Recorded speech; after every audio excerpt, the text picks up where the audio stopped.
လောကမှာမတန်လို့ရှိရင်ကျက်တည်ရှိသူနဲ့ကျက်တည်ကင်းမဲ့သူဘုံကံရှိသူနဲ့ဘုံကံမရှိသူဟာဘယ်လိုမှရေဆက်မဆုံဘူးဆိုတာရှိနိုင်သလားဟုတ်တယ်ခုခေတ်လူတွေရေဆက်လို့ပြောကြတယ်နော်ရေဆက်လို့ပြောဘုံကံမရှိတဲ့လူဟာရေဆက်ဆုံလို့မရဘူးတဲ့ဘုံကံညင်တာအကွာနေလို့ရှိရင်ရေဆက်မဆုံဘူးအဲ့ဒါကိုသေနကအမကြီးကိုမေးတဲ့အခါကျတော့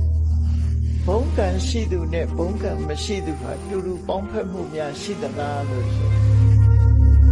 ဒီရေဆက်မဆုံဘူးသူဟာဥဒ္ဓမရဒေဝီကပြောတယ်သူ့အဖေကပေးစားလိုက်တော့လည်းပဲသူတို့နှစ်ယောက်ဟာဘုံကံချင်းမတူလို့ရေဆက်မဆုံဘူးဆိုတာကိုပြောတော့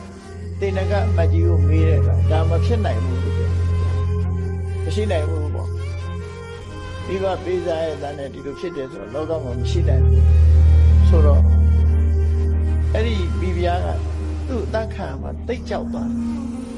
တော့ဘီရင်ကြီးကတခြားပညာရှိတွေကိုငါပေးဦးမယ်ဆိုမဟောဒရာကိုခေါ်ပြီးတော့မေးတယ်ဒီလိုကိစ္စမျိုးဟာဖြစ်နိုင်သလားမဖြစ်နိုင်ဘူးလူတွေဟာတယောက်နဲ့တယောက်ဘုံကံချင်းမတူရင်ရေစက်မဆုံဘူးဆိုတာဖြစ်နိုင်သလားဆိုအဲ့ဒါဘီရင်ကြီးမေးတဲ့မေးခွန်းပါတော့ဆိုအဋ္ဌိတိယရူပဝတ္တိသာသသီလဝတ္တိတိယအမျိုးသမီးတယောက်ဟာယောဂလည်းပထမချောတယ်ကိုချင်းစာရိတ္တအချင်းစာရိတ္တလည်းအလွန်ကောင်းတယ်ပုရိသောတနာအိစေယဒါပေမဲ့ယောက်ျားတယောက်ကအဲ့ဒီအမျိုးသမီးကိုလုံးဝမချစ်နိုင်ဘူးမခင်နိုင်ဘူးတတ္တဟာတိမောဒတာအဲ့ဒါမျိုးရှိတယ်ဆိုတာမင်းယုံကြည်သလားလောကမှာရှိနိုင်သလားအမျိုးသမီးတယောက်ကဘာမှအပြစ်မရှိဘူးယုံလဲချောတယ်နော်ကိုချင်းတရားလဲဓမ္မတတ္တဟာမိမဟာရာဇာသူယုံပါတယ်တဲ့လက်ခံတယ်ပုရိသောဒုပဂောတိယ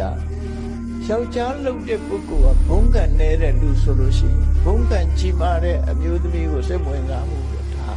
ခြေစက်မဆုံဘူးလို့ပြောမှာပမာလို့နော်ခြေစက်မဆုံနိုင်ဘူးတဲ့ကြာတိရိစကာလကဏိစနာသမေတိကုရသနာလောကမှာတဲ့ဂုံချက်တွေရှိတဲ့ပုဂ္ဂိုလ်နဲ့ဂုံချက်တွေရုပ်တဲ့ပုဂ္ဂိုလ်ဟာဘယ်တော့အခါမှပေါင်းစည်းမိခြင်းမရှိနိုင်ပါဘူးဒါလူတဘာဝပါပဲဘုရားလောင်းကတော့ရှိနိုင်တယ်ဆိုတာကိုထောက်ခံပြီးတော့ပြောကြားလိုက်တဲ့အခါဥဒ္ဓမရဒေဝီကအသက်ချမ်းသာရာရ